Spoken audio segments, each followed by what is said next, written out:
Okay, we're recording. So as you had seen, I had posted a question yesterday. Unfortunately, I didn't have time to think yesterday about it, devote a bit of time, except for a few minutes. We were talking yesterday morning. And I did look up one for a moment, one Maramokim here to Ayin Day. So let's repeat what the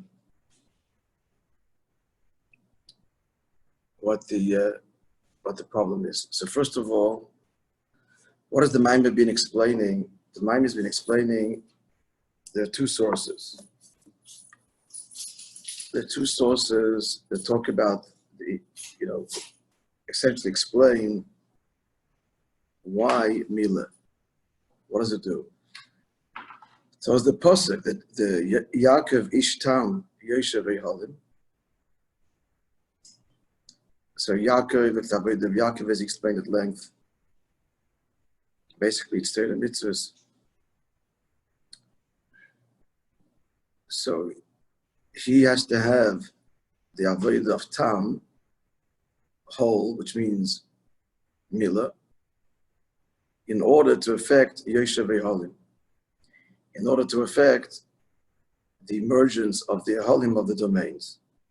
Right? So explain that to me, that Avraham, Hashem communicated with Avraham and Tzaddikim before him without milah. So why milah? Because that was a lesser revelation prior to milah, a contextual revelation, but not a gilui likus that truly united, that truly brought unity, meaning to say not drawing on the essence of a likus. Hashem is communicating through lower manifestations. And at these lower levels of manifestations, there are differences. There's chesed, there's gevurah, there are yihalim, there are different reshus hayachid. And that's fine. Everything's holy and good, but not harmonious, not one. And the kavanah is one. The kavanah is to reveal the essence of Hashem. Oneness in everything, starting with Lamaila and Lamata, or perhaps starting with Lamata, therefore Lamaila. Akol panim, at any rate.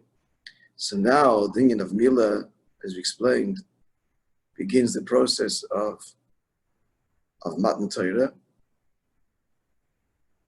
of bringing a likus and uniting even this world with the Eibishter, and certainly the higher worlds, the higher domains of Gavril and Michael and Chesed and Gevurah, no more any boundaries.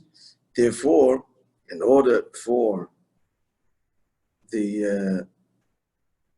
this emergence, the Yoshev Ehalim, the tents merging, the dweller of tents, implying he dwelled in one tent. So why is it using the plural? Yoshev Ehalim. The illusion here is that the tents merge and become one. What are the tents we speak of? The different domains of Kedusha, Chesed, Gevurah, Torah, Tefillah, whatever those tents are, whatever level of division they are. So the meaning of the pasuk is Yaakov Ishtam. So they have to remove an orla, a barrier that till now was acceptable. I'm Gevurah, I'm Chesed. Okay, fine. But to remove that barrier of I'm Gevurah, I'm Chesed, and rather, there is Eibishter, Gamarno. And therefore there's Gevurah and Chesed, and therefore there's a fusion of Gevurah and Chesed. Sometimes Hashem wants only Chesed, sometimes only Gevurah, sometimes the fusion. And now the fusion becomes possible. Teferes, Yaakov. So this barrier, this acceptable barrier that existed in the world of Kedusha, to take that barrier further. In Avram's time, what was the barrier? The barrier was he was holy and the rest of the world was not holy. The barrier was that there's the world of Kedusha, there's Ruchnius, and there's Gashmius, the two separate worlds. As we all know, the mitzvahs that he did not permeate Gashmius, to transform it. The only one that started to do that was Takin Milah. Why did the Milah start with Yaakov? That's the case. I mean, that's the whole opinion of Milah. Although the Nesiris Koyach starts with Avram, right. He used the Pasach as a tzin of everything. But the truth is that the true realization of Milah is Yaakov. As evidenced by his children, we're all whole. Yaakov is Avram is circumcised later in life. But it all has to begin with him.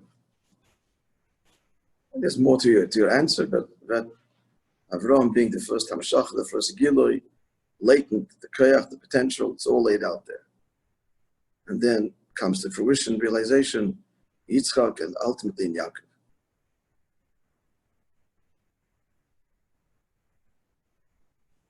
Yaakov is Torah. If you look for a unique identity for Avraham, it's one thing, it's only Chesed. Yitzchak is only Gevurah, that's Shuyas there. There is this element of division. It's a whole process of evolution, of it dissolving slowly. So there was this mitzvah of Milah that happened at the end of his life. Well, okay, 99 years old, still lived at 75 years. There was also Taka before Yitzchak. Taka before Yitzchak, yeah. So there's different levels of removing of Orla, different levels of Milah. Yaakov is the shleimus of it. He's born circumcised. Shleimus of it. It's all relative to the process. All right, so the Inyan, therefore, so now Avram needs to remove the Orla, because now is a whole Yavaida's beginning, or starting, potential, whatever, we're describing it now. The Yavaida is to be out of the Rishuyas. That's one beer. Or Mila now, removal of Orla now, and not necessary earlier. The problem that the Maimad asked was that in the Siddur, the Rebbe's Siddur, in his Maimad on the words Magid Dvarav LeYaakov, Chukov Mishpatav LeYisrael. So there he also talks about the end of Milah. And there he says that Milah is necessary. The other extreme, that when this Hamshach of unity comes all the way down to Yisoid, and now we want to bring this unity Pasha to Leilam Hazeh, starting with Ish v'Isha, and then in general to unite Ruchnius and Gashmius B'chlal. So there's another need for the removal of the Orla to ensure that Klippa doesn't get a piece of the action. That Hamshacha goes b'mokim aroi. Now that it's come, now we're bringing this Hamshacha down of unity into a world. We're bringing it into a world that is a clip of unrefined. So there's the danger that that Klippa will get nourished from, get chayis from this yichud. So there's the avodah of removing the orla to make sure, and the precaution, that Hamshach should be b'mokim aroi. So the first beer is what orla do we speak of? What klippa, those subtle klippa, the division between the shuyas. Chesed and Gevurah. That's the beer that's conveyed in the pasuk Yaakov Ishtam. Therefore, Yoshev Yeholos, either for the Shuyas. Now we're talking about another need at the end of the Hamshacha, as we come into Elam Hazeh Gashmi, Yisoid uniting with Malchus. That's the beginning of that unity with creation. So Klippa could also gain from this tremendous Gilui, this unity. We don't want Klippa to be united in all of this. So therefore, there has to be the Hamshacha b'mokim aroi. Now, how do you explain that later? Fast forwarding, more detail in that. Explain what is going to ensure that Hamshacha goes b'mokim aroi in the right place, and what is the avodah of removing the orla. He said that's Torah and mitzvahs, mitzvahs aseh, mitzvahs lo aseh. Observe meticulously here in this world to see to it that the Hamshacha goes b'mokim aroi, and to draw on by doing. It's one thing by doing Torah mitzvahs. This is the avodah of the matter, removing of the orla. We draw on the kavanah pnimius, because that the kavanah pnimius is this way, not that way. Explained. Chtzoin is ak. Is responsible for all of creation, upper and lower. In simple language, Chitzon Yisak is Hashem's articulated the rotzens for creation. So what did you want to create? What did you create? Fact. Higher worlds and lower worlds are all. The lowest world is also equally a creation and has validity. I'm also just as valid as Atzilus. The articulated will said, I want worlds, period. A whole chain of worlds, upper and lower, so it's all valid. Pneumius Arotzim is I don't want worlds. No, I want. It's all a stage that you should come along and do Torah mitzvahs. I want it davke, did it b'tachtonim, and therefore this world. Okay. So it's not Elam Hazah that he's interested in per se, or for that matter, Elam Haba, none of them. Not the higher worlds, not the lower worlds. That's the kavanah. It's not that Hashem is this grand artist. He wants to express himself and created this tremendous mural and an artist, an edifice, upper and lower. No. I'm not interested in creation, and I'm not a creator. What do I want? I want a relationship in the Shamas Yisrael, and I want a relationship Dafka Nelam Hazah, and I want Eden to create that, and they create that by performing mitzvahs, as we're learning now at Rambam, mitzvahs Aseh, and not transgressing mitzvahs Lo Aseh. And then it's Tshuva. So that's the Kavanah Pnimis. The Kavanah Pnimis is in fact not creation itself, in fact not even upper or lower, but really the Yid. So how does the Yid reveal the Kavanah Pnimis? This is the Avodah of Milah down here. The Avodah of Milah. That even though the Avodah the level of Chitzon Yisak, which means classic infinity, not essence. But classic infinity, Yaakov and Esav are equal, and Cheshach and is equal. Same creator created both. So nonetheless, the Kavanah Pnimis is, I want Oir and not Cheshach, and Yaakov and not Esav. I want you to transform Esav, whatever. Transform the darkness. So the Milah, summary, all of these words. The Milah down here is really the Kavanah Pnimis, draws on the Kavanah Pnimis of the Yid's Avodah Dafke Lamata, and now to try to put the ideas together, the unique and Chitzonim. If a Yid isn't meticulous and careful, I mean, there's so many levels to this, in making sure that his mitzvahs are done the way they should be, and even in the mitzvah, in doing the mitzvah, there's unique chitzonim. It can be unique chitzonim. The way it should be, like without a personal gaiva and personal, corruption of it. Agenda. Or even in a more general sense. Don't want to mention names because he's already in the other world, and God bless his soul, and he did a lot of good. And I loved him, as many did. Yes. But upon him, so there was this movement, and it started in the 60s. He started off from the Lubavitch, and he kind of lost his way a little bit. So it's all very beautiful, all love,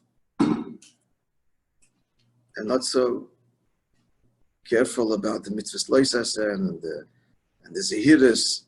The zehiras means they're being very careful and observant, etc. So there was unique chitzonim. There was good, there was kedusha, but it also fed other extraneous forces as well. So as they go, that's Makadav and La Torah. To Makadav eaten the Torah, not compromise Torah to bring you to compromise Torah in an effort to bring it to Yidden. Intentions are wonderful, but it's missing the Asaras HaOrla here completely. So Asala means the Avodah, the meticulous Avodah, the Pnimis, the Avodah, and the specifics and the respecting all of the specifics of Torah mitzvahs, which make sure that there's no extraneous fallout.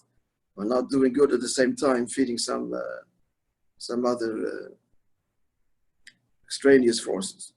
All right, so that's the need for the Avodah of Milah, remove the barrier at the end of the Ashpah. So we come down to Lam Haza. So the avodah of Tzedek mitzvah is very meticulously the avodah of Milah, to see that the kavanah pnimius is carried out, and that is a very specific kavanah. The Dirib Tachtonim means they wish to want very specific b'diuk mitzvahs. Every different mitzvah has its very profound specifications. The tefillin, every mitzvah, right? As we bring Elikos into the specifics of the world, and the Yid does it, and that completes the kavanah of the Dirib Tachtonim and the relationship with the Yid that God desires. Good. So I hope we're clear on the two levels of Milah, L'mayla, L'mata. There's a Milah required L'mayla in order to be a keli for Hamshocha V'likos that's going to unite domains that till now were not united. Chesed and Gevurah, etc. Right? Unite holy domains. So Avraham was holy before. Now he needs Milah because it's a whole new level of Elikos. But now is beginning the connection to the Kavanah Pnimius, to Tiferes, to the Etzem of Elikos. We're in the face of which there are no divisions. All is one. So the avodah of the Milah Lamati says the entire mitzvah is essentially right way. So it's the avodah of the Milah, just not being stuck in one kav. The avodah, what that translates in avodah Hashem.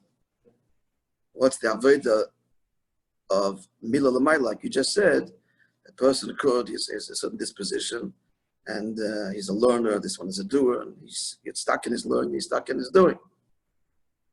So he's stuck holy, and on some level he's a kind of kavanah, but he's missing the Milah L'mayla, and that is to serve the Eibishter with even contrasting attributes. That's the avodah of Milah L'mayla. The avodah of Milah L'mata is in the Leis Haser Poshet, in the Zehiris and Tznius, and all the inyanim that the details of performance, the attention to detail in the Ma'aseh B'Poel. So the Milah L'mayla And doing that in both areas of Chesed and Gevurah, and all areas of that is asma, it's not just in one area that I excel in. Yeah. The Milah L'mayla is a much more subtle Milah. It's much more subtle. Milah L'mayla is much more subtle. Milah L'mata is like doing or not doing. Meaning avodah or no. Yeah, Milah L'mata is Ma'aseh B'Poel, do or not doing. Milah L'mayla is a much more subtle avodah. What are you doing? Are you engaging all the components of your being, or only serving Hashem in that which comes naturally and easy? Are you remaining in one world, not going in another world? It's all relative. A person who's a big medayik in mitzvahs, he's doing that. But he's not going out in the world. He's secluded in his own world of Tusha and not interested in so that's, he's missing both the Ma'ila and the Mata. Is this what Chassidus means when it says removing the Saleh? The Saleh? Not sure. Could be. That's generally true, but it's all tied in. L'chora, yeah. It might be. Allah Salev is like the higher Milah, the Milah, the Ma'ila, the Hagbil Ma'ila. Could be. Possible. Okay, so this was the general beer of the Maimon. L'chora, we hope we are understanding it properly. Till now. Then he asked just a question and answer in a couple of lines, which was kind of a diuk. And his question is simply this: we just finished explaining that you need to have the milah. There's the milah l'mayla and the milah l'mata, to make that very simple language. Oversimplified. Milah l'mayla is unifying the madreges l'mayla, and milah l'mata is bringing unity l'mata, bringing likus l'mata, engaging the gashmis. Good. So what's the question he asked? So why is it that the Alter Rebbe in Siddur, the Milah L'mayla is conveyed in the pasuk, Yaakov Ishtam Yeshevah. Then we brought what the Alter Rebbe says in Siddur on the pasuk, Magid Dvorav Yaakov Al Biyakav Yaakov. the union of what of Mila Lamata to see the clip it doesn't get it because of the Rabbi Tzimtzum Yisoid and Malchus, and you have to make sure that as we bring Elikus into the world, you're doing it right, and you're not at the same time giving validity and nourishing and stroking and stoking Elam Hazeh, but rather it's the truth of Elikus that's being brought here. That's what he says in Magid V'Ad Yaakov, yeah, the Siddur. Why doesn't he also there talk? He's talking about Mila. Seems to be the question. One that also mentioned the first Inyan that he only speaks about the Tzimtzum because there's a Tzimtzum. This is what he says. Because the Hamshach is coming all the way down into a world, through the Tzimtzum into this world.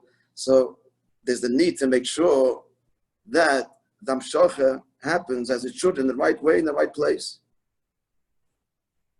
But why doesn't he mention there the Yaakov Ishtam Yeshav Yeholim component? That when you have Hamshacha, a Makiv Dik, a very transcendent Hamshacha, so there you have to remove the barriers so that it embraces Chesed and Gevurah. You follow? He doesn't talk about the very lofty, all-encompassing Gilui. He talks only about the problem of bringing that Gilui through the Tzimtzum into Elam Hazeh. And the answer that it seems strange. Look at the words, look at it together, friends.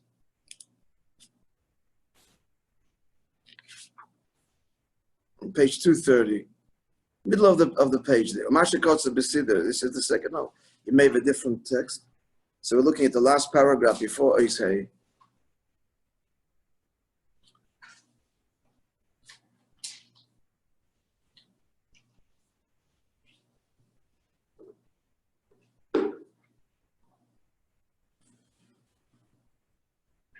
So just go back to Lishla. We have to, Lishla means to remove, go back up a line there. There's the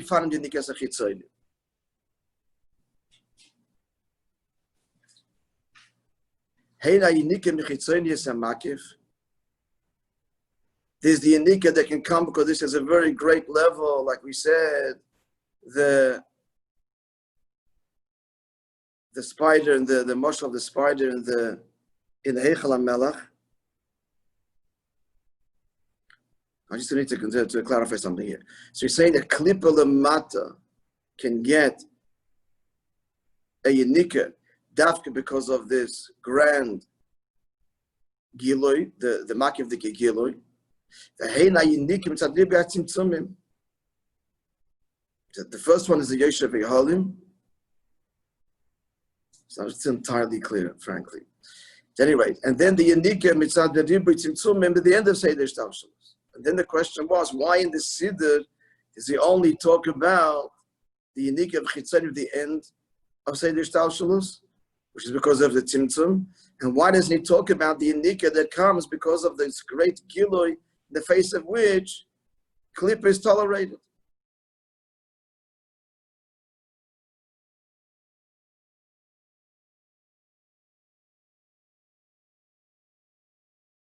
So let's requalify. We said before a little bit there. So it's not only that he's saying clearly that it's not only the removal of barriers, the Maila, that the Asara Sarala is, it's that dimension as well. It's also, since we're going to now, Hashem is telling Avraham, we're now going to have this tremendous Giloi, it's going to unite even the Rishuyas, yeah?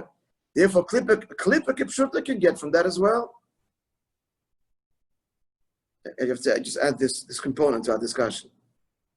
Then we talk about the first Avodah L'Maila, because we're talking about this great Giloi, this Makiv Dika Giloi, so that Giloi could be responsible for down here, because of its grandness that Klippa gets a Yanika. That could answer a problem. No. I mean, the whole pile of the end of Tzimtzumim in that regard is because of this. Because of the Makiv. So it is to Inyanim, but it's like Ilo Ba'ol, that the result, that net result, it's not now we're negating Makiv like the question. We're not negating Makiv, we're saying the result is because of the Makiv. It's giving potential for this to happen. That's why the symptom exists to begin with. That's why the net result of the symptom is the sinik sachitzani because of the makif. Meaning? The makif gave potential for this to happen, like this theory now. That the unique sachitzani after the symptom is because of the potential of the spider in the heichal. We're not negating the spider in the heichal, that component of it. Right. Just elaborate a little bit. I'm not sure if I understand what you're saying. The question was why it seems now we're negating the whole makif thing, and it's a normal process of tzimtzum that you can have unique sachitzainim. Right? That was the question. But the whole makif is responsible for that whole process. The fact that there could be unique sachitzainim, through the process of shtalshlus and its normal, so to speak, process, is because of this spider nechel. It's giving potential for this to happen. So there's this makitika energy from which the klipas can get a chayas, which allows them to create this tzimtzum, and now you have a tzimtzum, and now you allows who to create the tzimtzum? The klipas themselves, the klipas to multiply. They're not creating the tzimtzum. No, the tzimtzum is there. They're not creating tzimtzum. Right, but it allows the klipas to multiply and increase klipa. Increase the concealment. Yeah. Such that now we're left with Eilam Hazeh with actual klipas and unique sachitzainim. Which started with a little spider. Like we were just saying. It's not like starting with the spider. The muscle of the spider is Eilam Hazeh. That is the end result. No, we're saying, but that's in makif. That it's such a great makif that the unique sachitzainim make it's unnoticed. Right. But the pile of that through tzimtzum is because of that, because that exists, because there's the potential for that unique sachitzainim with this little spider in the makif. Now, when we filter through shtalshus and tzimtzum, and there's unique sachitzainim. But you're separating the spider and the makif, and then giving it another scenario, the mata. It's not the spider in the heichal. That's describing the scenario lamata. It is the matzav of klipa being nourished. Exactly. So that doesn't answer the question. That it's a result of the spider. I'm asking you. Look. It's like maybe you're saying it was like you're getting what you're saying. His answer is the words that the answers are that even to get from the makif. He asked me, why does Daltem not talk about the makif? Just talks about tzimtzum. Tell it is because even to get from the makif, it's only through helam and tzimtzum. For klipa, that's his answer. It doesn't talk about the makif because he really does. Because in order to get amshachah from the makif, even that, because if he says in clear words, if the makif would be revealed without tzimtzum, klipa, it would blow away klipa. Klipa could not get chayis. Klipa can only get chayis as a result of the makif going through the process of tzimtzum. So what's the question I'm asking you is that's creation per se. That's what creation is. Creation starts with a madrega makif, the chetzenia sarotz, and then there's whatever h'tsh talshus, the end of which there's klip. So what does it mean that there's amshach of the makif? This is in addition to the natural order of h'tsh talshus, and that so in the classically in the mashal of the spider, what's the mashal of the spider? The spider in your house, which is compared to the palace, the palace is a mashal for infinite. It's an infinite grand building. Your house is contained in what? Pnimis. The spider there, you're going to notice the spider. And if you want to have a clean house, you're going to get rid of it. And that's the mata. That's the mata. Exactly. So the mile is the palace. The mile is the palace. What's the spider? How did the spider get in the palace? We just translate that. What does this mean? What's meant this? Take this little spider in the house, we cleaned up because he's noticed. Take this spider, put him in the palace, you're going to notice it. So what does this mean? in the face of there's a new Amshach. There's a new Amshach of Makif. We're putting it's the spider no longer in his regular environment, no longer in the house where it's noticed, in Ishtalshalas. We can see it, it's offensive, it's wrong. But in a place where it's so grand, it's so infinite that we don't notice. So what's that scenario? It's not the normal Bria, this is a new Amshach. What is happening exactly? And the Rebbe's answer that even that happens through the B'tzimtzum. To get from this Makif, this new Amshacha, obviously it's a new Amshacha, we're not talking the regular creation, because the regular creation, the spider is not in the palace. This is a new Amshacha that comes to creation, and it's so big and so vast that nobody notices in the Moshel.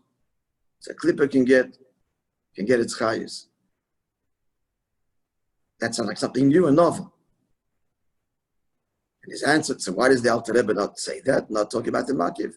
Because even that has to go through tzimtzum. That's going through the process of tremendous tzimtzum, then why is that just not creation?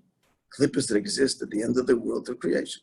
That was the question I'm asking. What's the difference between that and just the way things are? Ishtarshalos, the way things are. This clipper that exists lamata because why? Because of the ribu tzimtzum. Why do we say that Makiv is just like we're saying, it's a special Amshacha that's going through tzimtzum. So I translate that. It's a special Amshacha. Yeah, it's going through tzimtzum, yes, but there's derech of seder shtalshalos, and then there's thing of Makiv that's also going through tzimtzum, but it's a Makiv tikar. Seder shtalshalos is a of memale. All right, you're saying words, I hear them, I'm just trying to understand what that means. Saying it could still be two different yarn. Just because it goes through tzimtzum doesn't mean now we're negating that whole thing. And just an understanding how that is different to Ishtalshalos period. Huh? Similar to the Indian of the Shiva.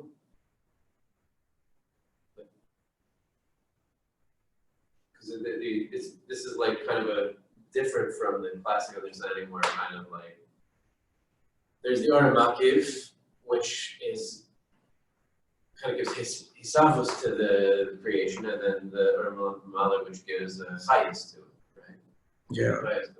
So, but they say even the hisavos has its own kind of tzimtzum of some sort. It's the tzimtzum, the like hisavos of the Or, and then there's the Shima that's left over. Okay, you're saying I'm just trying. I hear you, but what I'm not getting is the hasbara. I can say words too. I'm trying to understand it. Like I said, I wanted to devote time to this yesterday, and it wasn't. I'll just tell you what it says in Ayin Beis. Ayin Beis doesn't quite say it the way it says over here. There's only one source here, this Maimon Ayin Beis. And what does he say there? He explains there that based on psukim, that we have to cut off the clip at two levels. So classically, very simply understood, there's klippa that comes as a result of tremendous tzimtzum. Godliness is contracted and contracted and contracted. More and more yeshus, more and more klippa. That's right. So you have to make sure that that klippa is dealt with. Mitzvahs lo yisaseh, and we don't feed it. It's there for us to cut off, to reject. Lo yisaseh. Then there's another extreme where klippa gets highest because of a tremendous giloy. Tremendous giloy, it's so vast and so infinite, light and darkness are equal, it tolerates cheshech, etc. So that's clear, there's a very separate inyanim. There's a giloy of Makiv. Then he just adds one line. But I should have brought it. Even the giloy of the Makiv has to come kanoid in a way of Helen. Yeah, that's all he says. So, but that would imply maybe some kind of different to the regular tzimtzum process. The Rebbe's words here make it sound exactly like Ishtalshalos. So it's like Ishtalshalos, what's happened here, it's different, it's not happening all the time. What is this new Gilui? Why do the Rebbe's words make it sound exactly like Ishtalshalos? The Rebbe is saying that this Makiv also goes through tzimtzum. Doesn't mean it's going through the same exact process as Ishtalshalos. So then, so I'm asking you, so then why is it's not? This idea of tolerating cheshech and oy, it's lost on it. Once it goes through tzimtzum, it becomes an oipnimi, and it becomes posher concealment. It's the old classic. How does klippa exist? Because of concealment. Oh, like we just quoted Ayin Beis. It's a makif gilui, it has its own inyan of heaven. No? So what is it? What does that mean? So walk that through, translate, explain it again to a McGill student. We threw a word at it, it's its own inyan of heaven. Okay, what does it mean? What does it mean? Right. Look at me, that's why I'm sitting here to supposed to explain it. Okay, so all to tell you that Be'ezer Hashem, if I can find, I need time to sit and really twirl through this and come up with hopefully an explanation. I said, as I was talking to you yesterday, there was some that flickered there of Chachma, but I didn't have time to continue to develop it. Maybe think about it in how it works in Nefesh. Think about it works in Ratzin versus the basic ability in Asa. Yeah, if you can't translate it in our world and you didn't understand it. It can't be translated in their own experience, relatively speaking, then we didn't understand. Okay. All right.